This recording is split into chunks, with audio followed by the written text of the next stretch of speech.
Hello everyone, most welcome to my channel. আপনারা দেখছেন cooking clips. আশা করি পুরো ভিডিও জুড়ে আমার সাথেই থাকবে।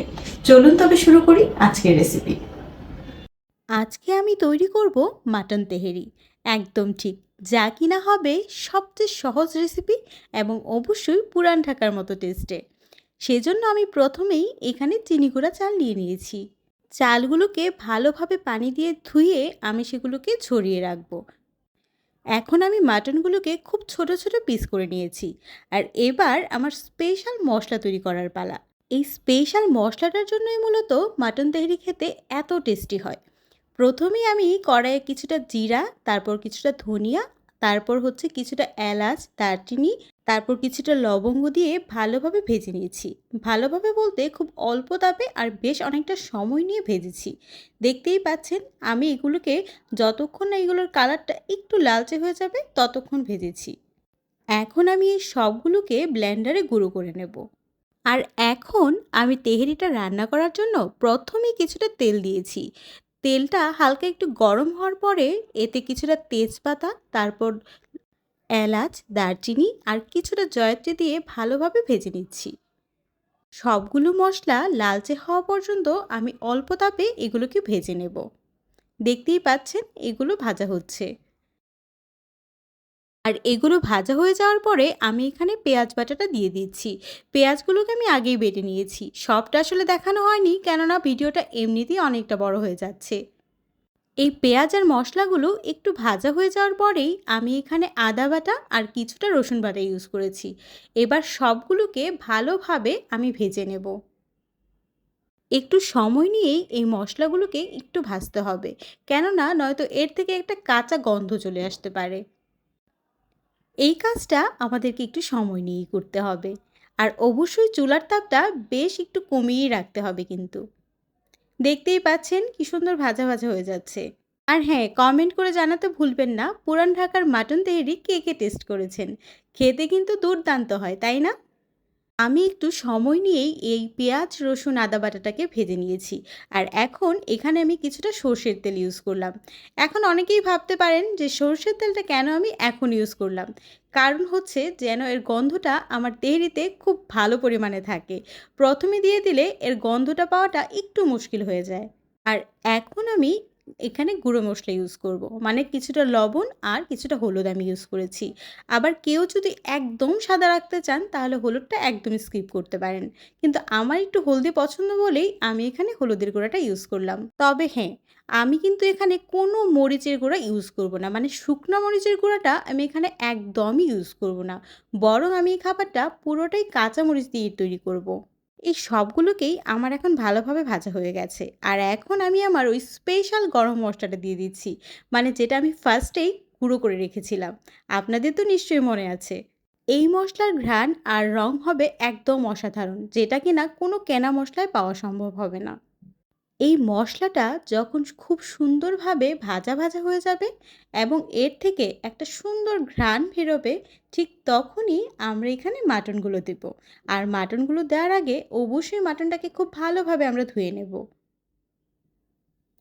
আমি এখন আমার কেটে রাখা মাটনগুলো এখানে দিয়ে দিচ্ছি। তেহেরির জন্য মূলত মাটনের টুকরোগুলো একটু ছোটই হয়। এখন আমি খাসির মাংসটার সাথে এই মশলাগুলোকে খুব ভালোভাবে মিশিয়ে নেব। আর চুলার তাপটা কিন্তু অবশ্যই কমই রেখেছি আমি। একটু সময় নিয়ে এই মাংস আর মশলাটাকে আমার কষাতে হবে। আমি চেষ্টা করেছি খুব সহজে এবং ঘরে থাকা কিছু উপাদান দিয়েই এই খাবারটি তৈরি করতে। তাই আপনাদেরকে অনুরোধ করব অবশ্যই একবার হলেও এই রেসিপিটা ট্রাই করে দেখবেন।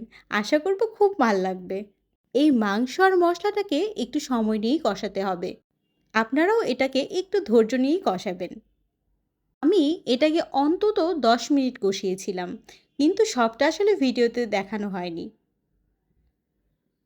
মাংস আর মশলাটাকে একটু সময় নিয়ে কষানো হয়ে গেলেই এর থেকে সুন্দর একটা গন্ধ এবং তেহরিটাতে খুব দারুণ একটা টেস্ট চলে আসবে। আর হ্যাঁ, এখন আমি কিছুটা কাঁচামরিচ বাটা এখানে ইউজ করেছি। আমি এই তেহেরিতে কোনো রকম শুকনা মরিচের গুঁড়া ইউজ করিনি। পুরাটা রান্নাই আমি কাঁচামরিচ দিয়ে করার ট্রাই করেছি।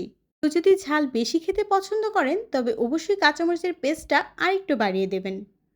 আর কম খেলে তো অবশ্যই আপনারা আরও কম দেবেন বা পেস্ট দেওয়ারই প্রয়োজন নেই। সেক্ষেত্রে কিছুটা কাঁচামরিচ টুকরো করে দিলেও হয়ে যাবে। আমি একটু ঝাল ঝাল খেতেই পছন্দ করি, তাই কিনা এখানে পেস্ট করে দিয়েছি। এখন সবগুলো বেশ ভালোভাবে কষানো হয়ে যাওয়ার পরে আমি এখানে পরিমাণ মতো পানি দিয়ে দেব। মানে মাংসটা সেদ্ধ হওয়ার জন্য ঠিক যতটুকু পানি প্রয়োজন হবে আমি এখানে ততটুকুই দেব।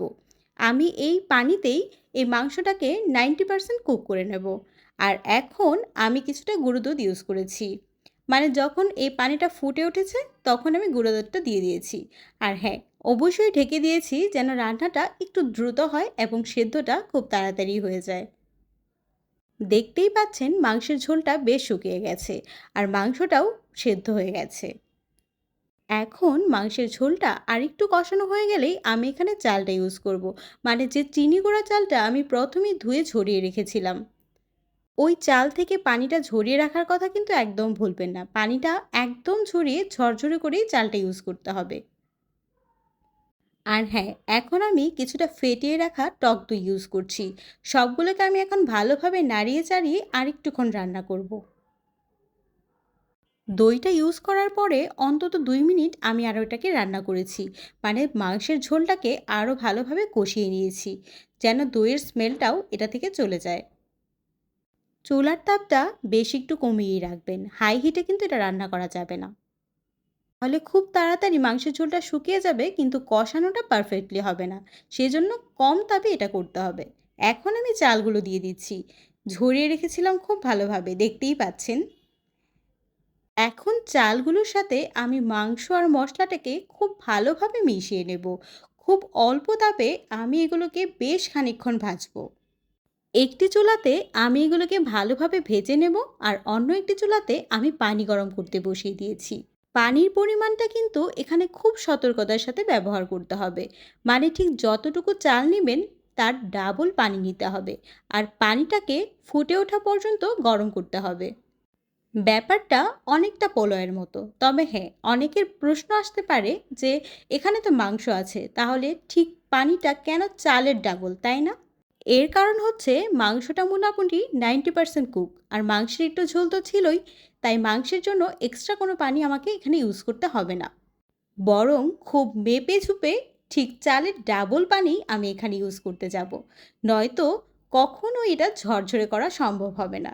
ঝরঝরে তেহেরি পাওয়ার জন্য এরকমভাবে মাপটা কিন্তু একদম সঠিক রাখতে হবে।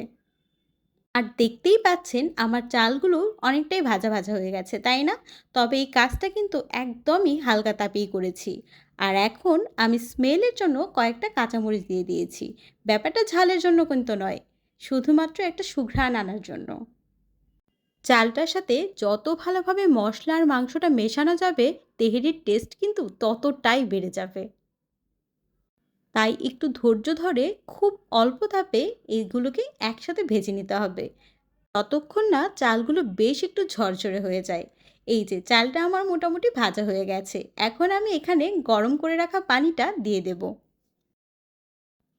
আবার বলছি, ঠিক যতটুকু চাল দিয়েছি তার ডাবল পানি দিয়েছি, কিন্তু তার একটুও বেশি নয়।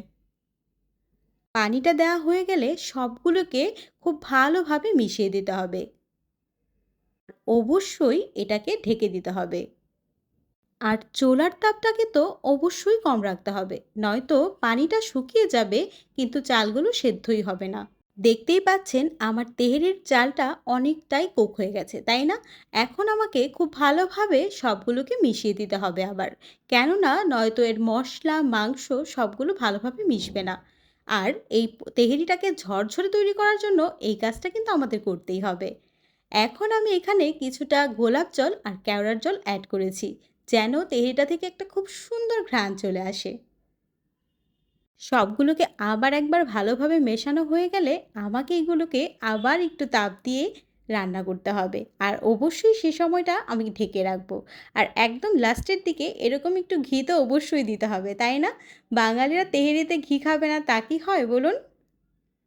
ঘিটা দেওয়া হয়ে গেলে সবগুলোকে আরও একবার ভালোভাবে মিশিয়ে নিয়ে আমি এটাকে আরও ২-৩ মিনিটের জন্য ঢেকে রাখবো। এই যে তৈরি হয়ে গেল আমার মাটন তেহেরি। তেহেরিটা দেখতে যতটা লোভনীয়, খেতেও ঠিক ততটাই মজার ছিল। এরকম পারফেক্ট একটা তেহেরি পেতে হলে আমার রেসিপিটা অন্তত একবার ট্রাই করে দেখবেন। পুরান ঢাকার তেহেরি যারা খেয়েছেন তারা তো নিশ্চয়ই জানেন খাবারটা ঠিক কতটা মজাদার। আর না খেয়ে থাকলে প্লিজ একবার অন্তত ট্রাই করুন। আশা করি আপনাদের সবার এই রেসিপিটা খুব ভালো লেগেছে। আর আমিও এটা খুব সহজভাবেই আপনাদের সাথে শেয়ার করার চেষ্টা করেছি। আর হ্যাঁ, এই রেসিপিটা ঠিক কেমন লেগেছে বা খাওয়ার পরে জানাবেন ঠিক খেতে কেমন হয়েছিল। ভুলবেন না কিন্তু। অবশ্যই আমাকে কমেন্ট করে জানাবেন। আর হ্যাঁ, পুরান ঢাকার তেহেরির পারফেক্ট টেস্টটা পেতে হলে আমার টিপসগুলো ফলো করতে ভুলবেন না যেন। খুব ভালোভাবে আপনারা এটা ট্রাই করে দেখবেন। আর লাইক শেয়ার করে প্লিজ আমার পাশেই থাকবেন। আর সাবস্ক্রাইব না করে থাকলে প্লিজ সাবস্ক্রাইবটা করেই দিন। সবাই খুব খুব খুব ভালো থাকবেন। দেখা হবে নতুন কোনো রেসিপি নিয়ে। টাটা।